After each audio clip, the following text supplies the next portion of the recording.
Chapters 1241 Journey in Black Heaven, 1242 Luck Suppression Heavenly Palace, 1243 A Favor, 1244 Star Cloud Storm Chapter Start, Chapter 1241 Black Heaven का सफर। चाओ Lian यून immortal गू house wind sweeping building की छत पर खड़ी बाहर देख रही थी। उसने देखा कि ब्लैक हेवन पूरी तरह अंधेरे में लिप्त हुआ था। एक काली चादर ने चारों तरफ सब कुछ ढक रखा था, लेकिन वहां रोशनी थी। छोटे छोटे धुंधले रोशनी के धब्बे चाओ लियान यू की नजरों में आए। वो काफी दूर लग रहे थे। ब्लैक हेवन बहुत बड़ा था, या ये कहीं कि पुराने जमाने के 9 आसमान सभी बहुत बड़े दी। हर आसमान की लेयर 5 रीजन्स के साइज के बराबर थी। लेकिन रेंजू और उसके 10 बच्चों की वजह से अब सिर्फ ब्लैक हेवन और व्हाइट हेवन हाई बचे थे। आखिरकार हमने हेवनली विंड शी वॉल को पार कर लिया और ब्लैक हेवन में एंटर कर गए। तो ये है ब्लैक हेवन। काफी शांत लग रहा है। आसपास के गू इमॉर्टल्स ने आपस में बात करना शुरू कर दिया। इस फ्लोर पर चाओ लियान ये और बू जेनजी से ज़ाइडा लॉग थे। हम ब्लैक हेवन में एंटर कर चुके हैं। वे लिंग यांग ने बाकी डू रैंक 8 गू इमॉर्टल्स को मैसेज भेजा। इस वक्त तीनों इमॉर्टल गू हाउसेस ने अपनी पोजीशंस फिर से बदल ली थी। एजलिंग कैंप सबसे आगे था, जबकि कनेरी पवेलियन और विंड स्वीपिंग बिल्डिंग उसके दोनों तरफ थोड़ा पीछे थे। बाकी रैंक 6 और 7 गू इमॉर्टल्स पहले कभी ब्लैक हेवन में नहीं आए थे। उन्हें इसके खतरों का अंदाजा नहीं था। वे लिंग यांग, मिरियड टाइडल ड्रैगन और बी चेन टियन इस बारे में बिल्कुल क्लियर थे। पुराने जमाने के 9 आसमान आमतौर पर ऐसी जगह द जहां सिर्फ rank 8 Gu immortals high resources ढूंढने के लिए जा सकते थे। फंग ज्यू गे और छूडू जैसे कुछ खास रैंक 7 गू इमॉर्टल्स भी थे जो एंटर कर सकते थे, लेकिन रिस्क बहुत हाई था। बाकी सब बातों को छोड़ भी दें तो ब्लैक हेवन में एंटर करने के बाद तीनों इमॉर्टल गू हाउसेस काफी स्लो हो गए थे। ऊपर से इमॉर्टल गू हाउसेस अब पहले जैसे चमक नहीं रहे थे। वो ग्रे और धूल से भरे लग रहे थे, जैसे 3 बेजान पत्थर। आसपास के गू इमॉर्टल्स की बातें बैंड हो गईं। विंड स्वीपिंग बिल्डिंग का ये पूरा फ्लोर एकदम शांत हो गया, पूरी तरह से सन्नाटा था। चाओ लियान यू को ब्लैक हेवन का पहला इंप्रेशन यही मिला कि वो सच में बहुत बड़ा था। लगता है हमारी किस्मत काफी अच्छी थी, बाई चेन टियन ने कहा। हमें अभी भी सावधान रहना चाहिए, सफर अभी शुरू हुआ है। मिरियड टाइडल ड्रैगन पूरी तरह अलर्ट था। वे लिंग यांग ने अचानक कहा, सावधान, आगे एक जानवरों का झुंड है। तीनों इमॉर्टल गू हाउसेस अब और भी स्लो हो गए। इतनी स्ट्रॉन्ग लाइनअप होने के बावजूद तीनों रैंक 8 गू इमॉर्टल्स बहुत सावधानी से आगे बढ़ रहे थे। जल्द हाई चाओ लियान यू के कानों में तेज आवाजें आने लगी। वो क्या चीजें हैं? लगता है सुवारों का एक झुंड है। कई गू इमॉर्टल्स खिड़कियों से JHAN के कर बाहर देखने लगे। जल्द ही सभी इमॉर्टल्स एक के बाद एक हैरान हो गए। इमॉर्टल गू हाउसेस की पावर से गू इमॉर्टल्स अंधेरे पर्दे के पार देख सकते थे। उन्होंने नोटिस किया कि उनके नीचे सुवारों का एक बड़ा झुंड था। सुवा आसमान में उड़ रहे थे। क्या ये मजेदार था? नहीं, गू इमॉर्टल्स की फीलिंग्स अलग थी। वो सब शॉक्ड थे। ये तो astral wind flying heavenly boughs हैं। हे भगवान, कितने सारे हैं। ये सोचना भी मुश्किल है कि हर एक एस्ट्रल विंड फ्लाइंग हेवनली बॉर एक एंशिएंट डेसोलेट बीस्ट है जिसके पास रैंक 7 गू इमॉर्टल लेवल की बैटल स्ट्रेंथ है। 5 रीजन्स में एक देखना भी मुश्किल है, पर यहां तो सैकड़ों हैं। शुक्र है डेसोलेट बीस्ट की इंटेलिजेंस कम होती है, उनके पास इंसानों जैसी समझ नहीं होती। गू इमॉर्टल्स शौक के साथ साथ राहत भी महसूस कर रहे थे। यह astral wind flying heavenly Bohr's जो जोर से घुराते हुए आसमान में उड़ रहे थे। इमॉर्टल्स की नजरों के सामने सबसे आगे वाला बॉर किंग, जिसका शरीर सबसे बड़ा था, अचानक आगे बढ़ा और उसने अपने पैर हेवनली विंड शी वॉल में डे मारे। तुरंत ही बॉर किंग के पीछे वाले astral wind flying heavenly Bohr's ने भी वैसा ही किया। वो उड़ती हुई मछलियों की तरह फर्टीले द उनके सुअर जैसे शरीर के मुकाबले उनमें कमाल की एजिलिटी थी। वो हेवनली विंड शी वॉल में घुस गए। जल्द ही astral wind flying heavenly boars का बड़ा झुंड नजरों से ओझल हो गया। बू जेनजी चाओ लियान यू के पास खड़ा था। उसने आहें भरते हुए कहा, कुदरत सच में अद्भुत और लाजवाब है। हम गू इमॉर्टल्स को हेवनली विंड शी वॉल पार करने में इतनी मुश्किल होती है, लेकिन इन astral wind flying heavenly boars के लिए ये बेहद आसान है। हेवनली विंड शी वॉल उनके लिए ऐसी है जैसे समुंदर में मछलियों के लिए पानी। तभी एक आवाज आई। एक्चुअली बहुत पहले पिछले जमाने के गू इमॉर्टल्स ने ये रियलाइज कर लिया था। उन्होंने astral wind flying heavenly boss को खत्म किया और उनके शरीर से माइल इमॉर्टल मटेरियल्स का इस्तेमाल करके की पाथ इमॉर्टल गू रिफाइन किए। ये की पाथ इमॉर्टल गू गू इमोटल्स को हेवनली विंची वॉल पार करने में मदद करते थे। बू जेनजी और चाओ लियान ये पीछे मुड़े तो देखा कि एक नौजवान लड़का गू इमोटल जो एक लड़की की तरह खूबसूरत था, उनके सामने शांति से खड़ा मुस्कुरा रहा था। बू जेनजी की एड़ चमक उठी, उसने उस शख्स को पहचान लिया। नौजवान मेल गू इमोटल ने हाथ जोड़कर सलाम किया। मेन एंशिएंट सोल सेक्ट से यूईएजी हूँ, सीनियर बू जेनजी और स्पिरिट एफिनिटी हाउस की करंट जनरेशन फेरी चाओ को मेरा प्रणाम। यूईएजी, तुम्हारा कल्टिवेशन लेवल भले हाई रैंक 6 हो, लेकिन तुम बेहद टैलेंटेड हो। अक्सर रैंक 7 गू इमोटल्स तुम्हारे पास इमोटल गू रिफाइन करवाने या इमोटल गू रेसिपीज पर रिसर्च करवाने आते हैं। तुम टॉप रैंक 6 गू इमोटल्स में से एक हो। बू जेनजी ने तारीफ भरे अंदाज में जवाब दिया, लेकिन सबसे जरूरी, वो ये सब चाओ लियान यू को समझा रहा था। चाओ लियान यू को एक फैंटम एपर्चर मिला था और उसने यूएस में लव गू रखा था। कड़ी ट्रेनिंग के बाद आखिरकार वो गू इमोटल्स के सर्कल में शामिल हो गई थी। वो सेंट्रल कॉन्टिनेंट के गू इमोटल से ज्यादा नहीं थी।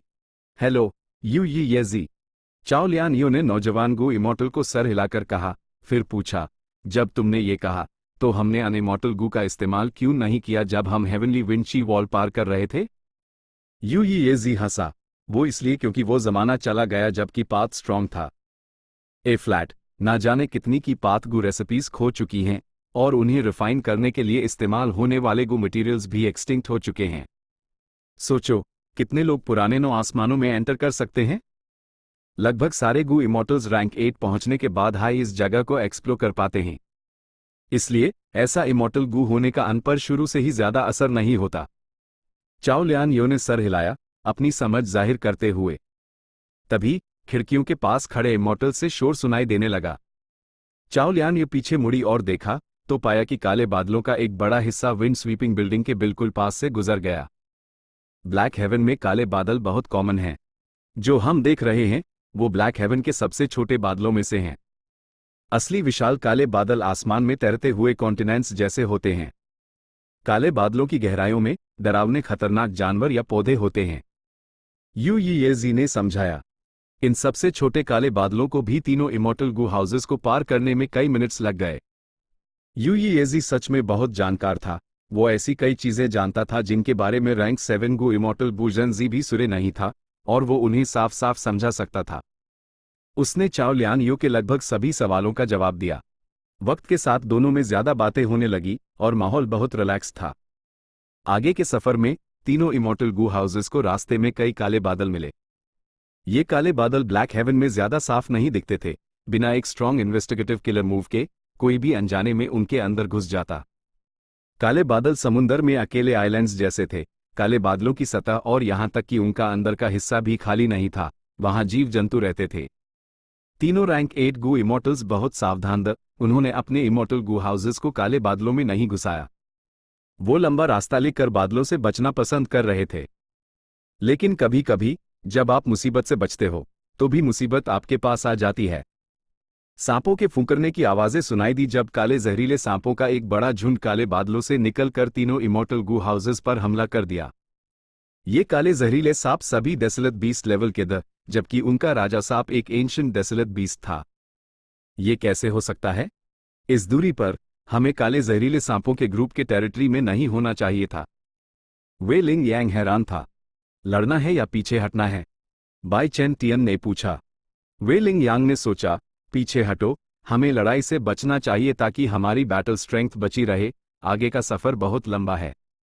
लेकिन पीछे हटना आसान नहीं होगा, ये काले जहरीले सांप हैं।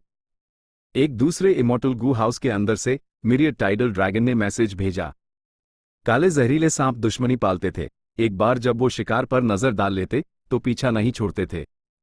तीनों इमोटल गू हाउसेस तेजी से उड़े, लेकिन काफी दूर जाने के बाद भी काले जहरीले सांपों का झुंड उनके पीछे लगा रहा।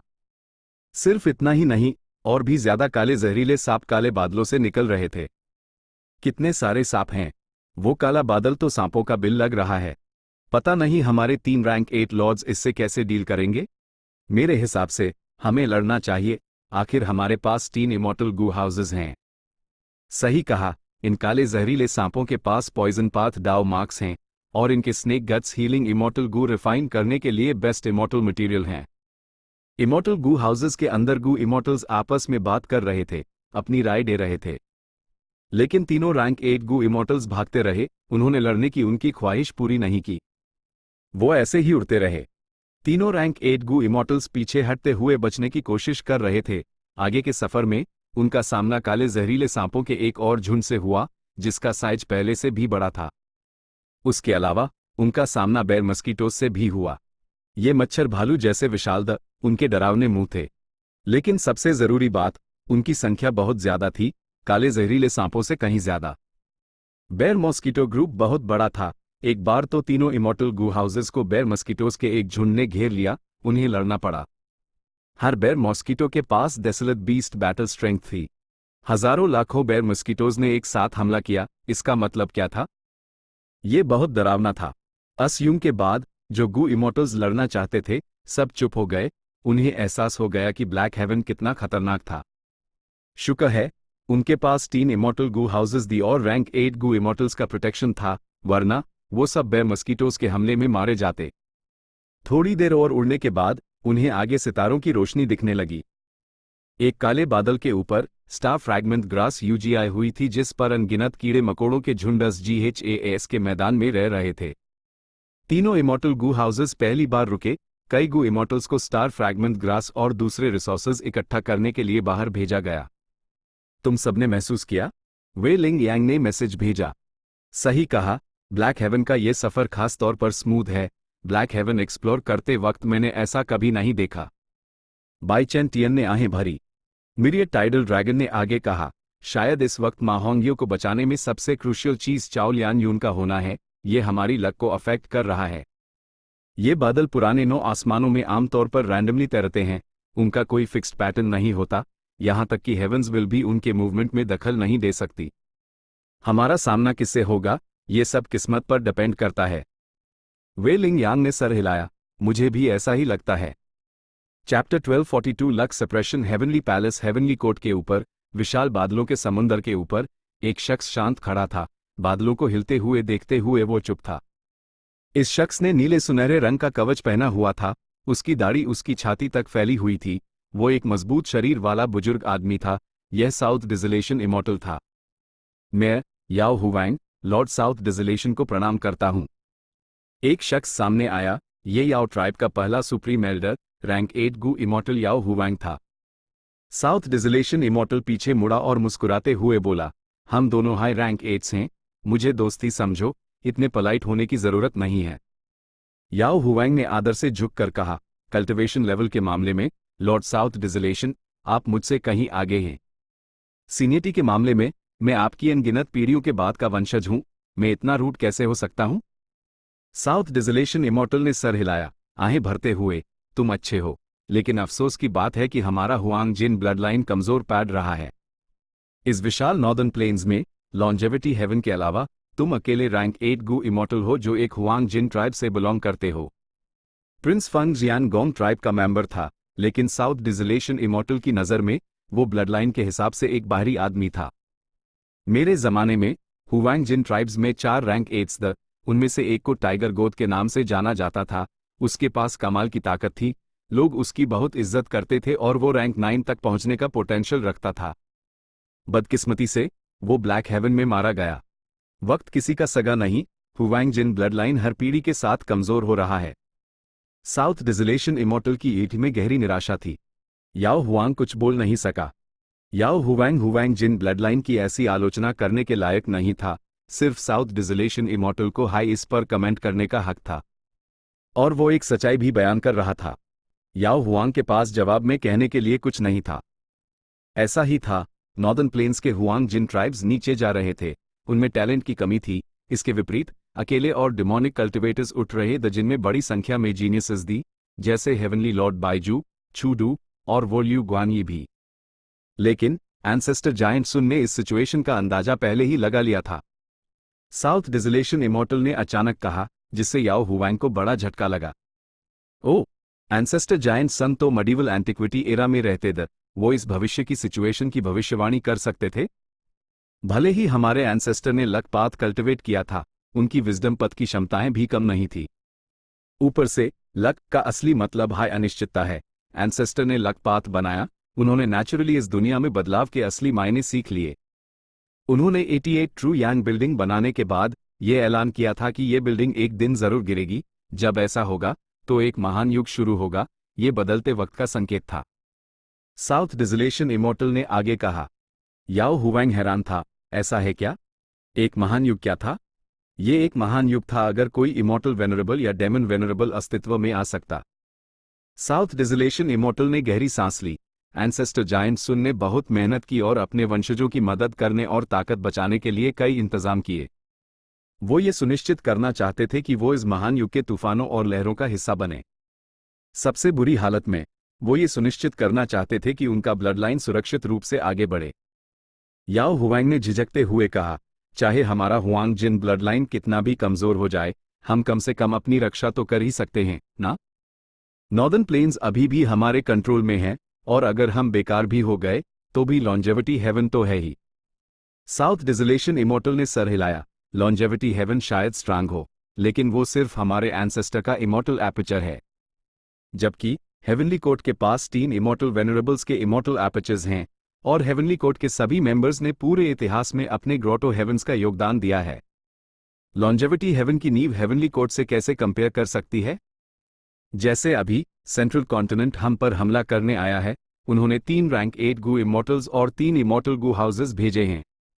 क्या हमारे हुआंग जिन ब्लडलाइन के पास ऐसी ताकत है? याओ हुआंग की बोलती बैंड हो गई। क्या सेंट्रल कॉन्टिनेंट ने हमला किया? साउथ डिजिलेशन इमोर्टल ने एक्सप्लेन नहीं किया। उसने कहा, मेरे पीछे आओ। ये कहकर वो आसमान की तरफ उड़ गया। याओ हुवैंग तेजी से उसके पीछे हो लिया।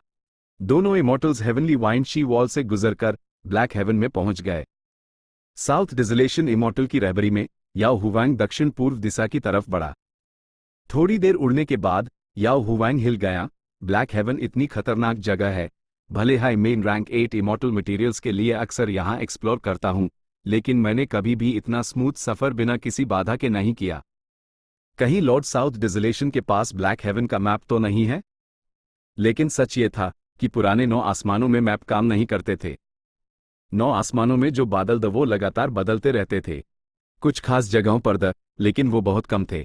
सेंट्रल कॉन्टिनेंट के ग्रुप का सफर अपेक्षाकृत स्मूथ था, लेकिन उन्हें फिर भी astral wind flying heavenly boar group, dark venomous snake group और दूसरी प्रॉब्लम्स का सामना करना पड़ा।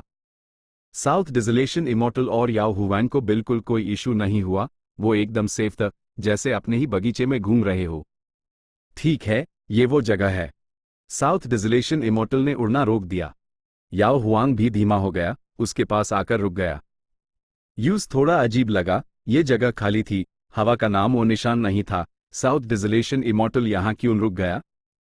अगले हाइपैल साउथ डिजिलेशन इमोर्टल ने एक एक्शन से उसके सवाल का जवाब दिया। उसका शरीर सुनहरी रोशनी से चमक उठा, जैसे सूरज का कोई टुकड़ा हो। याओ हुवैंग को अपनी अंग बैंड करनी पड़ी। याओ हुवैंग का दिल उछाल पड़ा। ब्लैक हेवन अंधेरा और भयानक था। तेज रोशनी पैदा करने का यह काम अनगिनत खतरनाक जानवरों के हमले को मंत्रित करेगा। भले हाई वो अलर्ट हो गया, लेकिन कोई जानवरों का झुंड हमला करने नहीं आया। क्या ये सच में ब्लैक हेवन है? याओ हुआंग सोचने लगा। एक पाल बाद साउथ डिजिलेशन इमोर्टल का इमोर्टल किलर मूव पूरा हो गया। एक शानदार गहरा सुनहरा महल कहीं से प्रकट हो गया, अपनी शान दिखाते हुए। याओ हुवैंग ने कभी सोचा भी नहीं था कि एक इमोर्टल गू हाउस यहां छिपा हो सकता है, लेकिन वो जल्दी समझ गया कि ये महल क्या था। वो बेहद उत्तेजित हो गया और चिल्ला उठा, यह लक सप्रेशन हेवनली पैलेस है। Calamity luck altar 88 true Yang building, luck suppression heavenly palace. ये वो 3 इमोर्टल गू हाउसेज जो जायंट सन इमोर्टल वेनरेबल के पास उनके जीवन काल में थे। 88 ट्रू यांग बिल्डिंग को जायंट सन इमोर्टल वेनरेबल ने इंपीरियल कोर्ट ब्लेस्ड लैंड में रखा था। कैलेमिटी लक ऑल्टर को लॉन्जेविटी हेवन में रखा गया था, जबकि ये luck suppression heavenly palace black haven में रखा गया था, अनगिनत सालों से छिपा हुआ। एंसेस्टर जायंट सुन ने लक सप्रेशन हेवनली पैलेस को यहां रखा है। इसके पीछे जरूर कोई गहरा मकसद है, लेकिन वो क्या प्लान कर रहे थे? याओ हुवैंग अंदाजा लगाता रहा जब साउथ डिजिलेशन इमोर्टल उसकी तरफ मुड़ा। मेरे पीछे आओ। याओ हुवैंग साउथ डिजिलेशन इमोर्टल के पीछे पीछे लक सप्रेशन हेवनली पैलेस में एंटर कर गया। तुम दोनों आ गए। हॉल के अंदर एक शख्स था। वो एक कुशन पर बैठा था। वो किसी विल से नहीं बना था। उसने अपनी उंगली खोली तो उसकी उंगली में बिजली चमकी, सुनहरी रोशनी तेजी से चमकी। याओ हुवैंग ने ये देखा और कांप गया। उसके दिल में तूफान मच गया। एंसेस्टर, एंसेस्टर जायंट सन। आयु, भेड़ियों का झुंड चिल्लाया, तीनों इमॉर्टल गू हाउसेस का पीछा करते हुए। इन भेड़ियों के शरीर लंबे और पतले द, उनकी काली इन, पंजे और दांत द, जिनसे ठंडी चमक निकल रही थी।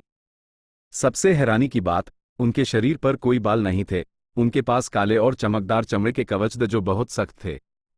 ये एक नाइट हेवनली वुल्फ ग्रुप था। साइज बहुत बड़ा था, 10,000 से ज्यादा नाइट हेवनली वुल्फ्स थे। हर नाइट हेवनली वुल्फ एक डेसोलेट बीस्ट था, wolf kings ancient desolate beasts द, और एक वुल्फ एम्परर भी था, उसके पास रैंक 8 बैटल स्ट्रेंथ थी। हम भाग नहीं सकते, हम घिर चुके हैं।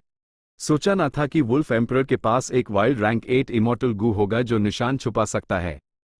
इस स्केल का भेड़ियों का झुंड ब्लैक हेवन में अक्सर नहीं दिखता, और हमारा सामना एक से हो गया। तीनों रैंक 8 गू इमॉर्टल्स ने तेजी से आपस में बात की। वे लिंग यांग चिल्लाया, नॉर्थ वेस्ट की तरफ चार्ज करो। एजलिंग कैंप ने आगे रास्ता खोला, उसका ऑरा बढ़ गया और इमॉर्टल एसेंस तेजी से खर्च होने लगा, एक विशाल चार्ज करने वाला सीन बनाते हुए। जहां भी वो विशाल सीन गया, उसने भेड़ियों के फॉर्मेशन को चीर दिया, एक बड़ा छेड़ बनाते हुए जिसमें कई सौ desolate beast night heavenly Wolves मारे गए। इमॉर्टल गू हाउस भेड़ियों के झुंड में घुस गया, कनेरी पवेलियन और विंड स्वीपिंग बिल्डिंग उसके पीछे पीछे आने लगे। ये भयानक लड़ाई खतरनाक और डरावनी थी।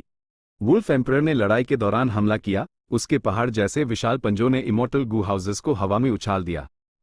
शुक्र है, हर इमॉर्टल गू हाउस के अंदर एक रैंक 8 गू इमॉर्टल था। तीनों इमॉर्टल गू हाउसेस अपनी ताकत दिखा सकते थे और अनगिनत भेड़ियों को मार सकते थे। भेड़ियों के घेरने की टैक्टिक एक कमाल के गहरे लेवल पर थी। भले ही तीनों इमॉर्टल गू हाउसेस आगे बढ़े, वो टूटकर निकल नहीं पाए। आखिर में वुल्फ एम्परर ने गुर्राते हुए दूसरे भेड़ियों के साथ पीछे हट गया, जिससे ये खून खराबा खत्म हुआ। भेड़ियों के झुंड को बहुत भारी नुकसान हुआ था। वुल्फ एम्परर यूज और कमजोर नहीं करना चाहता था, इसलिए वो चला गया। तीनों इमॉर्टल गू हाउसेस बेहद डैमेज हो चुके थे। बड़ी संख्या में गू वॉर्म्स बर्बाद हो गए थे, जिनमें 3 इमॉर्टल गू भी शामिल थे। तीनों रैंक 8 गू इमॉर्टल्स के भी पसीने छूट गए, उनकी हालत खराब थी। उनका इमॉर्टल एसेंस खर्च बहुत ज्यादा था। ऐसा क्यों है कि हम जितना नॉर्दर्न प्लेन्स के करीब जा रहे हैं, उतना ही मुश्किल होता जा रहा है? हम पहले ही 5 नाइट हेवनली वुल्फ ग्रुप्स का सामना कर चुके हैं। हम dragon crocodiles, ghost spirit foxes से भी मिले। ऐसा लगता है जैसे अनगिनत जानवरों के झुंड हमें मारने की कोशिश कर रहे हैं। इन जानवरों के झुंड को भूल जाओ, सबसे जरूरी बात यह है कि हमें अब किसी ब्लैक व्हाइट ओवरटर्निंग क्लाउड्स का सामना ना करना पड़े। इस वक्त यह विंड स्वीपिंग बिल्डिंग लगभग वापस नहीं आ पाया था। चलो पहले आराम करते हैं और इमॉर्टल गू हाउसेस को ठीक करते हैं, वे लिंग यांग ने कहा। तीनों इमॉर्टल गू हाउसेस अभी रुके हाइदर की अनगिनत रोशनियों ने आसपास के एक विशाल एरिया को रोशन कर दिया। यह अनगिनत फूलों के खिलने जैसा था। चिंगारियां हल्की लाल थी और फूलों की कई परतों वाली पंखुड़ियों जैसी लग रही थी, लेकिन अनाग की लपटों के अंदर काले धब्बे थे।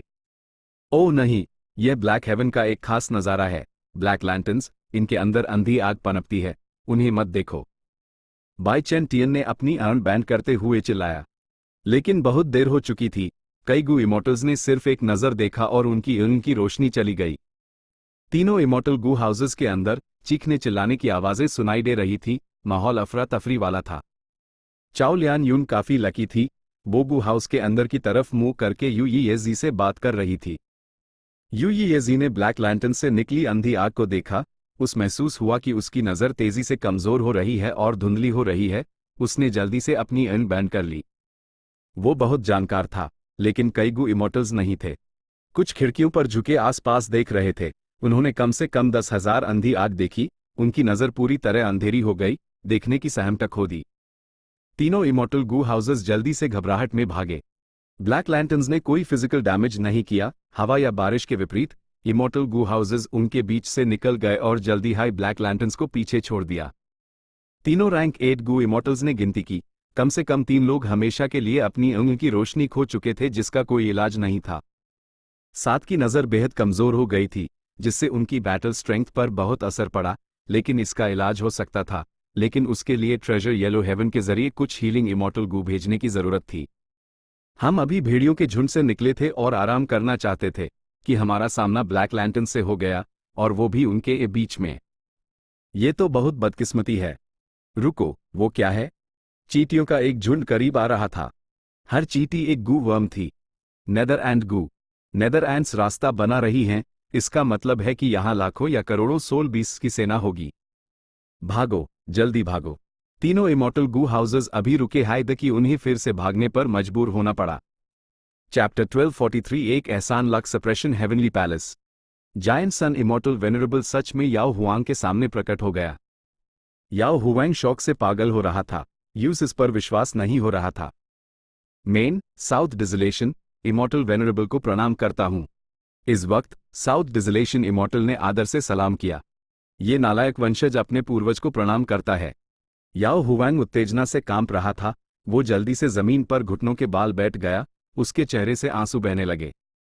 जायंट सन इमॉर्टल वेनरेबल हल्के से मुस्कुराया, मेरा असली शरीर मर चुका है, मैं तुम्हारे सामने बस एक लाश बनकर बैठा हूं। याओ हुआंग ने हैरानी से सर उठाया। जांचने के बाद उसने आखिरकार देखा कि उसके सामने वाला जायंट सन इमॉर्टल वेनरेबल जिंदा नहीं था, वो एक इमॉर्टल ज़ॉम्बी था। जब से रेड लोटस डेमन वेनरेबल ने फेट गू को डैमेज किया था, इस दुनिया की सारी आत्माएं जिंदा लोगों के दायरे में रह सकती थी, तब से ज़ॉम्बीज दिखने लगे। धीरे धीरे जब गू इमॉर्टल्स को एहसास हुआ कि उनकी उम्र कम है, तो वो इमॉर्टल ज़ॉम्बीज बन जाते, ये उनके लिए सबसे अच्छा विकल्प था। भले हाई हेवनली कोर्ट इसके खिलाफ था और उस रोकने की कोशिश करता था, वो इंसानों की इच्छाओं का विरोध नहीं कर सके। पांचों रीजन्स में ज्यादा से ज्यादा इमॉर्टल ज़ॉम्बीज दिखने लगे। आमगू इमॉर्टल्स इमॉर्टल ज़ॉम्बीज बैन सकते थे, तो इसका कोई कारण नहीं था कि जायंट सन इमॉर्टल वेनरेबल ऐसा ना कर सके, है ना? ये सोचते ही याओ हुआंग के सारे शक दूर हो गए। जायंट सन इमॉर्टल ज़ॉम्बी ने आगे समझाया, इस वक्त मेरे शरीर के अलावा मेरे इस शरीर के अंदर बस कुछ बची कुछ ही विल है। लेकिन याओ हुआंग अभी भी बहुत उत्तेजित था। बेशक आप ही हमारे हुआंग जिन ब्लडलाइन का स्रोत हैं, हमारे सांझे पूर्वज। बस आपके सामने आने की देर है, सारी हुआंग जिन ट्राइब्स अपने झगड़े खत्म करके एक हो जाएंगी। पूरा नॉर्दर्न प्लेन्स फिर से हमारे हुआंग जिन ट्राइब्स का हो जाएगा। लेकिन जायंट सन इमॉर्टल ज़ॉम्बी ने सर हिलाया, मेरा असली शरीर बहुत पहले मर चुका है, मैंने सिर्फ एक लाश पीछे छोड़ी है। मेन रैंक 9 को पार करके अनंत जीवन प्राप्त नहीं कर पाया, अपने आप को दिखाने का क्या फायदा? मैं बस एक मजाक बन के रह जाऊंगा। इसके अलावा मेरे शरीर के पास सिर्फ एक हमला बचा है, अगर मैं जरा सा भी हिला तो वो खत्म हो जाएगा। सिर्फ एक हमला? याओ हुआंग शॉक था, लेकिन उसकी इल्म में आदर और उत्तेजना बिल्कुल कम नहीं हुई। भले हाई एंसेस्टर सिर्फ एक बार हमला कर सकते हैं, वो जरूर आसमान और जमीन को हिला देगा और सूरज चांद को भी फीका कर देगा। जायंट सन इमॉर्टल ज़ॉम्बी हंसा, वो तो जाहिर सी बात है। लेकिन इस पर निर्भर मत रहना। मैंने लक सप्रेशन हेवनली पैलेस को यहाँ नॉर्दर्न प्लेन्स की रक्षा के लिए रखा था। लेकिन मैंने ये शरीर एक और कारण से पीछे छोड़ा है, मुझे एक एहसान चुकाना है। एक एहसान? याओ हुआंग हैरान रह गया। जायंट सन इमॉर्टल वेनरेबल एक इमॉर्टल ज़ॉम्बी बना और लक सप्रेशन हेवनली पैलेस में 3 लाख साल तक सिर्फ एक एहसान चुकाने के लिए रुका रहा। वो कौन था जो एक महान इमॉर्टल वेनरेबल को एहसान के नीचे दबा सकता था? और ये एहसान इतना बड़ा था कि जायंट सन इमॉर्टल वेनरेबल को ये सब करना पड़ा? याओ हुआंग बहुत उलझन में था, लेकिन जायंट सन इमॉर्टल ज़ॉम्बी ने समझाया नहीं। उसने कहा, अभी सेंट्रल कॉन्टिनेंट ने हमला किया है, लेकिन मैं उनसे लड़ नहीं सकता। मुझ पर भरोसा मत करना, सब कुछ तुम दोनों पर डिपेंड करता है। याओ हुआंग धीरे से एक गंभीर चेहरे के साथ खड़ा हुआ। सेंट्रल कॉन्टिनेंट के गू इमॉर्टल्स की लाइनअप शायद स्ट्रांग हो, लेकिन हमारे पास लक सप्रेशन हेवनली पैलेस है, मैं हूं और लॉर्ड साउथ डिजलेशन हैं। चिंता मत कीजिए एंसेस्टर, मैं इन लोगों से हर कीमत पर लड़ूंगा, भले ही मुझे अपनी जान देनी पड़े, मैं बिना झिझक के करूंगा। जायंट सन इमॉर्टल ज़ॉम्बी ने याओ हुआंग को देखा और फिर अपनी एल बैंड कर ली, एक निष्क्रिय अवस्था में लौट गया। इस पल वो एक मूर्ति जैसा लग रहा था। उसने दोबारा कुछ नहीं कहा।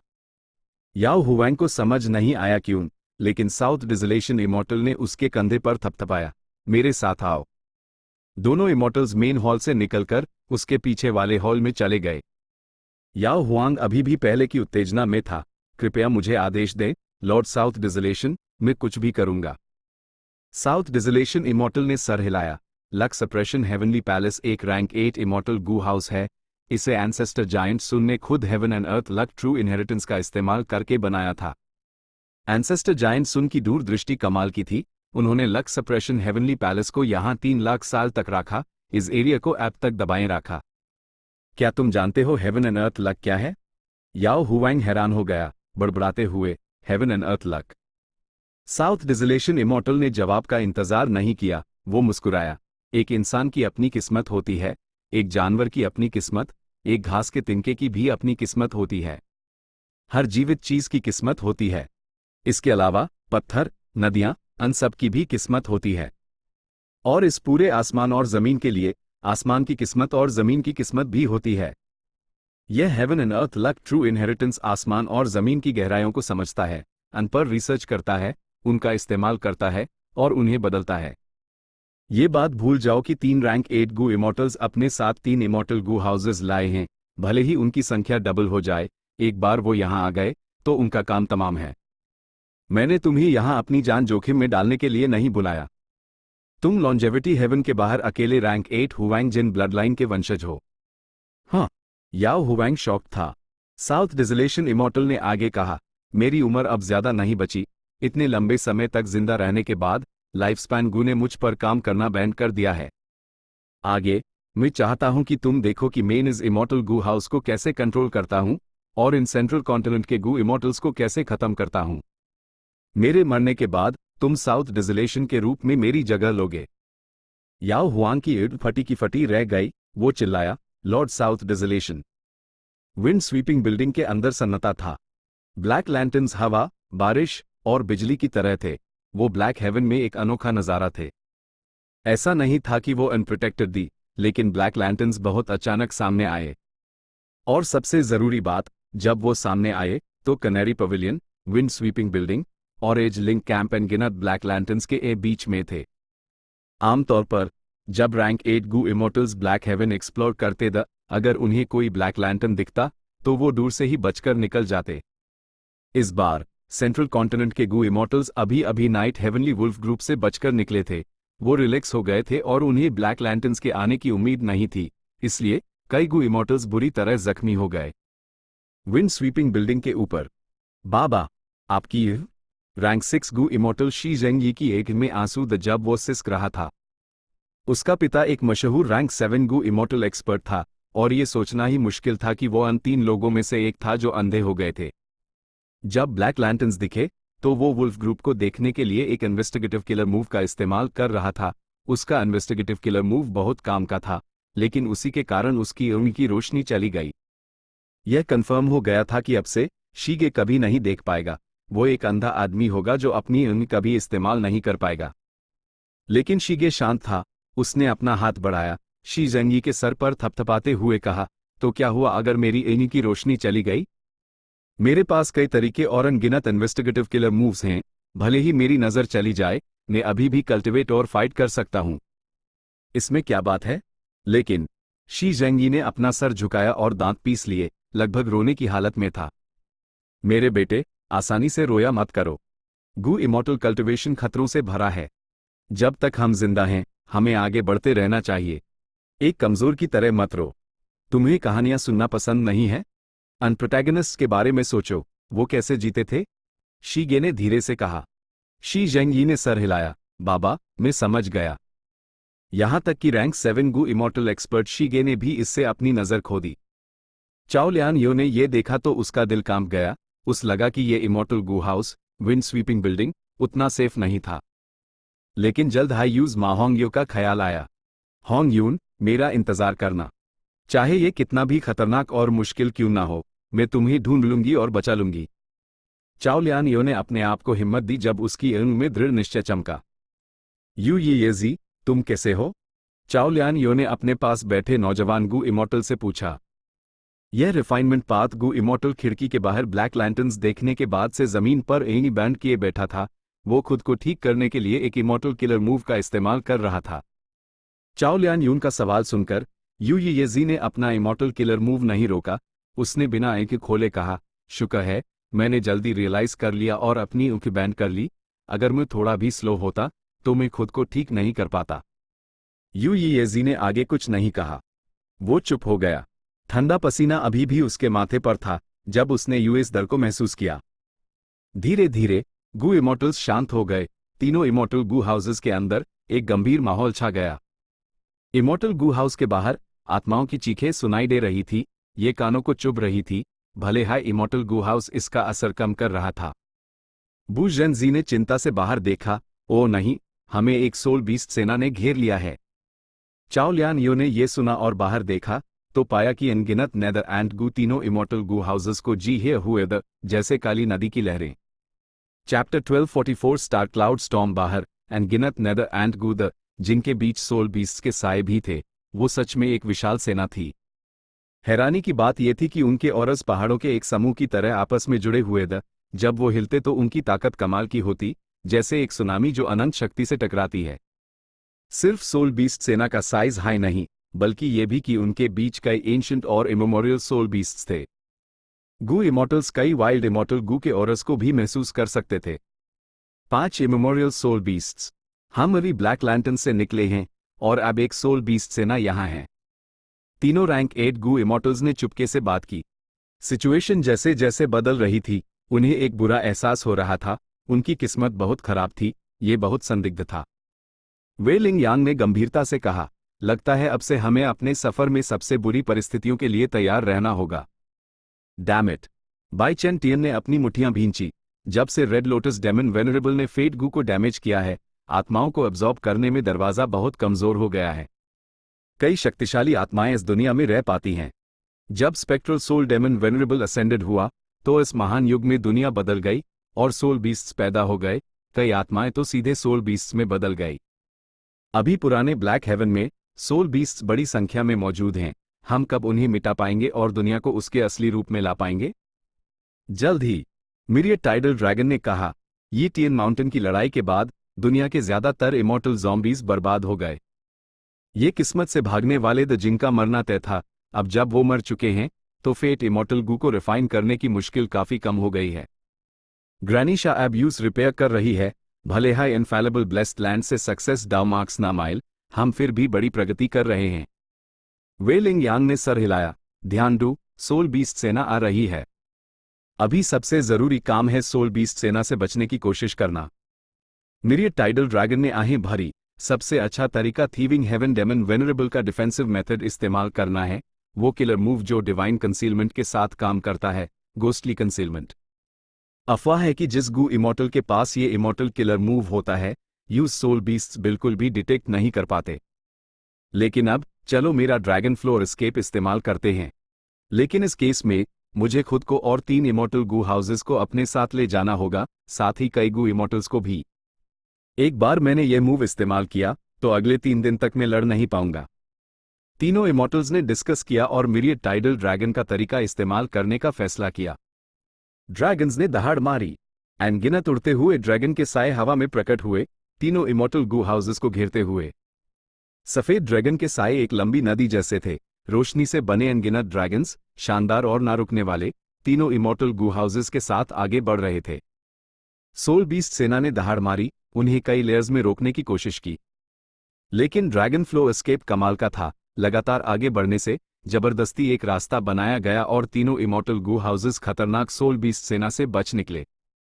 सोल बीस्ट तेजी से हिले। सेना ने हार नहीं मानी, वो पीछे पीछे आती रही। मिरियड टाइडल ड्रैगन ने ड्रैगन फ्लो एस्केप को बैंड करने की हिम्मत नहीं की। उसने अपने दांत भींचते हुए यूज फ्यूल करते रहना पड़ा। दोनों तरफ से 6 घंटे तक पीछा चलता रहा, जब तक कि सोल बीस्ट सेना ने हार नहीं मान ली।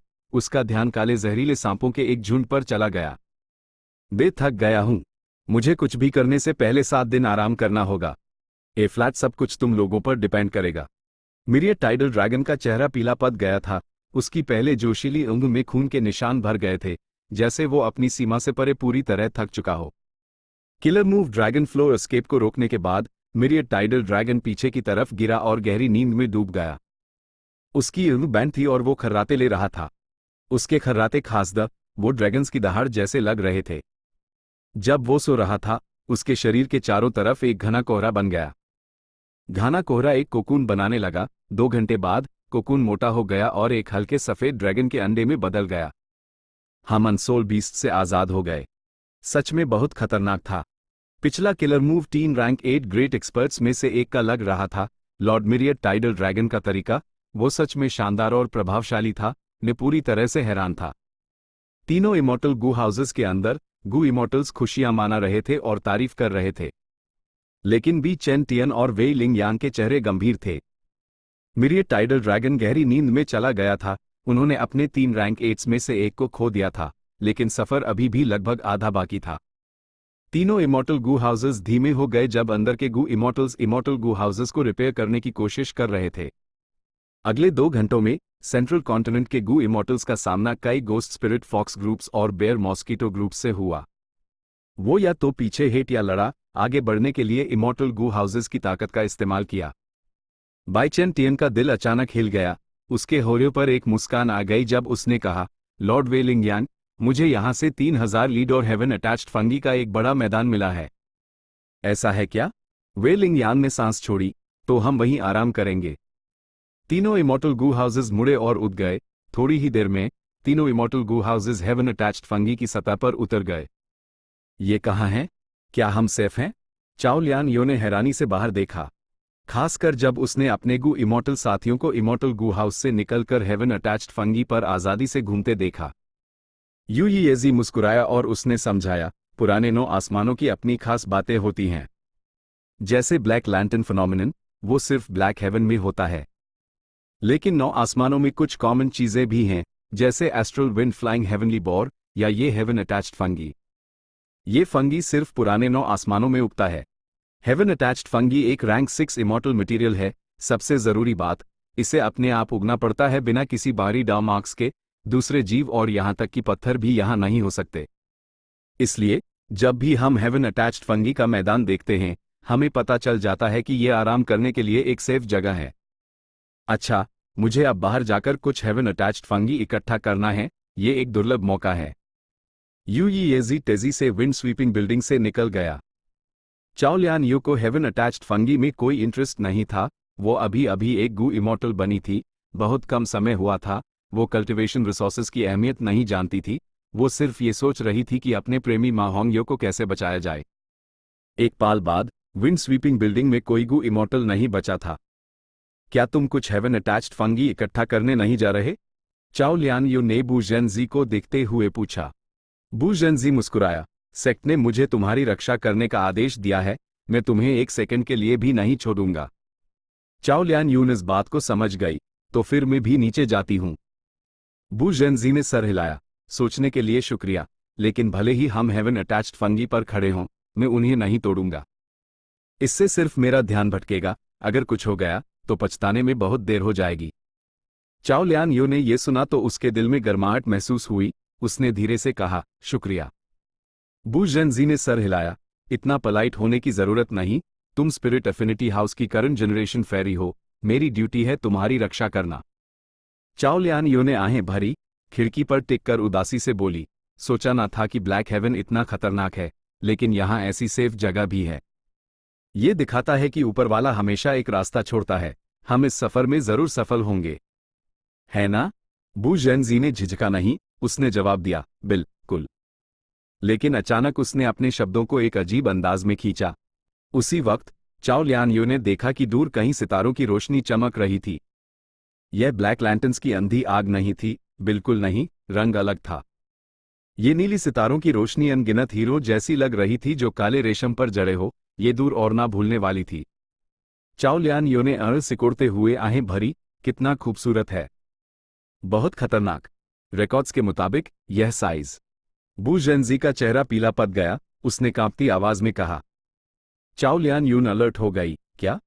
उसने अभी पूछा ही था कि rank 8 Gu immortal Bai Chen Tian की चेतावनी और आदेश आ गए।